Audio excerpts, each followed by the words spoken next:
আসসালামু আলাইকুম। আমাদের ছোট বাবুগুলা, আমাদের ছোট আম্মুগুলা কোথায় নিরাপদ? কার কাছে তারা নিরাপদ? কার কাছে? আজকে আসিয়া চলে গেছে দুনিয়া থেকে, মাত্র 8 বছর বয়সী একটা মেয়ে। বুক ভরা কষ্ট নিয়ে সে দুনিয়া থেকে বিদায় হয়ে গেছে। আমাদের ছোট বাবুগুলা কার কাছে নিরাপদ? আমার ঘরে হতে আমার ছোট ভাতিজা আছে, ছোট বাবুগুলা আছে। আহ, সেই বাবুগুলা কার কাছে নিরাপদ? এই এই এই পাশের মানুষগুলা কেমনি পারলো এই কাজটা করতে? কিভাবে তারা এই কাজটা করে? মনে অনেক দুঃখ সেই বাবুগুলার। কার কাছে বলবে?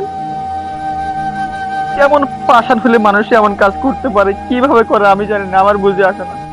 ছোট বাবু, তারা দুনিয়া সম্পর্কে না কিছু বুঝে, এখনো ওড়না পরার বয়স হয় নাই। সেই বাবুগুলোর উপরে 9 বছরের বাচ্চারা এমন ভাবে হামলা করে। তারা কাউকে বলতেও পারে না। আমার ঘরে তো ছোট বাবু আছে, আমি তো চিন্তা করি তাদের কি অবস্থা হবে। আজকে আসিয়া চলে যায়, আমাদেরকে চোখে আঙুল দিয়ে দেখা দিছে।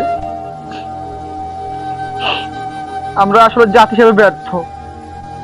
আমাদের দেশে আইন, আমাদের দেশের মানুষ, আমরা এখন পশু হয়ে গেছি। আমাদের মনে এখন সামান্য মাত্র আল্লাহ ভীরুতা নেই। সামান্য, যদি কোনো মানুষের মনে সামান্য আল্লাহ ভীরুতা থাকে, কোনো ভয় থাকে, সে আল্লাহকে ভয় করে, তাহলে সে এমন একটা কাজ কিভাবে করে? একটা মানুষের উপরে কতগুলো শয়তানে যদি আসর করে, তখন সে এমন কাজ করতে পারে। একটা ছোট্ট বাবু, আরে বেইমানের বাচ্চা, ছোট একটা বাবু, সে কি বোঝে? সে দুনিয়ার মধ্যে কি বোঝে? কিছুই তো সে বোঝে না।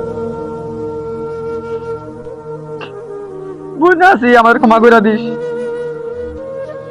আমাদেরকে ক্ষমা করে দিস। আমরা তোদের বিচার করতে পারলাম না। একের পর এক ছোট বাবু, তারা কি বুঝে দুনিয়া সম্পর্কে? তাদের কোনো জ্ঞান নেই দুনিয়া সম্পর্কে।